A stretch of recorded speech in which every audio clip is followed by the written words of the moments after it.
ಪ್ರಜಾಧ್ವನಿ ಇದು ಪ್ರಜೆಗಳ ನಂಬಿಕೆಯ ಧ್ವನಿ.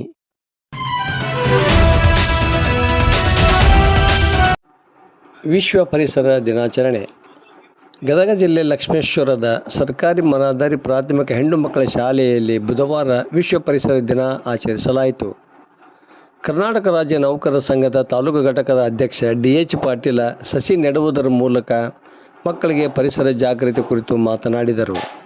ಮುಖ್ಯ ಶಿಕ್ಷಕ BM ಕುಮಾರ್ ಮಾತನಾಡಿ, ಕಾಡು ಬೆಳೆಸಿ ನಾಡು ಉಳಿಸಿ, ಹಸಿರೇ ಉಸಿರು, ಮಗುವಿಗೊಂದು ಮರ ಶಾಲೆಗೊಂದು ವನ ಎಂಬ ಘೋಷವಾಕ್ಯದಂತೆ ನಾವಿಂದ ಹೆಚ್ಚು ಹೆಚ್ಚು ಗಿಡಮರಗಳನ್ನು ಬೆಳೆಯಬೇಕಾಗಿದೆ ಎಂದರು.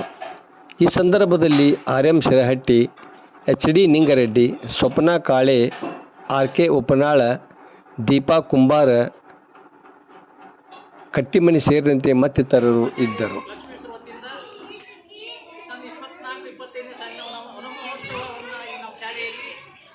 ಶಾಲಾ ಪ್ರಧಾನ ಜೊತೆಗೆ ಶಾಲಾ ಸಿಬ್ಬಂದಿ ವರ್ಗಗಳು ಆಚರಿಸ್ತಾ ಇದ್ದೀವಿ. ಈ ವನ ಮಹೋತ್ಸವ ಯಾಕೆ ಆಚರಿಸ್ತಾರೆ ಅಂತ ಗೊತ್ತಿದೆ ಮಕ್ಕಳಿಗೆ. ಈ ವರ್ಷ ಸಾಕಷ್ಟು ಬೇಸಿಗೆಯಲ್ಲಿ ಬಿಸಿಲು ಸಾಕಷ್ಟು ಅನುಭವಿಸ್ತೀರಿ. ಹಾಗಾಗಿ ಎಲ್ಲಿ ಸಸ್ಯಗಳು ಜಾಸ್ತಿ ಇರುತ್ತವ ಅಲ್ಲಿ ತಂಪು ಜಾಸ್ತಿ ಇರುತ್ತೆ. ಹಾಗಾಗಿ ನಾವು ವನ ಮಹೋತ್ಸವವನ್ನು ಕೇವಲ ಇವತ್ತು ಆಚರಣೆ ಒಂದು ದಿವಸ ಮಾತ್ರ ಅಲ್ಲ, ವರ್ಷ ಪೂರ್ತಿ ಬರೀ ಗಿಡ ಹಚ್ಚಿರೋದನ್ನ ಜಪನ ಮಾಡಬೇಕು.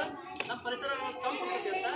ಹಾಗಾಗಿ ತಾವೆಲ್ಲ ಮಕ್ಕಳು ಜವಾಬ್ದಾರಿಯಿಂದ ಈ ಹಚ್ಚತಕ್ಕಂಥ ಗಿಡಗಳನ್ನು ತಾವೆಲ್ಲ ತಗೊಂಡು ಪರಿಸರವನ್ನು ಸ್ವಚ್ಛಾಗಿರೋದ್ರ ಜೊತೆಗೆ ಪರಿಸರ ತಂಪಾಗಿರ್ತಕ್ಕಂಥ ಕಾರ್ಯಕ್ರಮ ತಾವೆಲ್ಲ ಭಾಗವಹಿಸಿ ಈ ಕಾರ್ಯಕ್ರಮ ಯಶಸ್ವಿಗೊಳಿಸುತ್ತ ಒಂದು ಎರಡು ಮಾತು ಮುಗಿಸ್ತಾ ಇವತ್ತಿನ ದಿವಸ ಈ ಒಂದು ಅಂತಾರಾಷ್ಟ್ರೀಯ ಪರಿಸರ ದಿನಾಚರಣೆ. ಇವತ್ತು ಯಾವ ದಿನಾಚರಣೆ?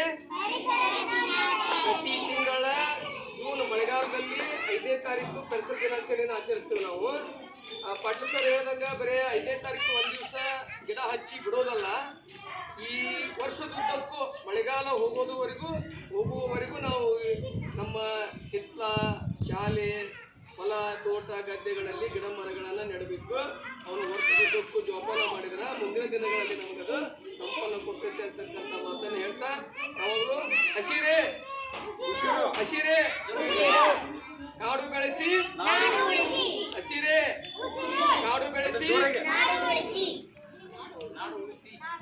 ಮಗುವಿಗೊಂದು ಮರ ಶಾಲೆಗೊಂದು ವನ.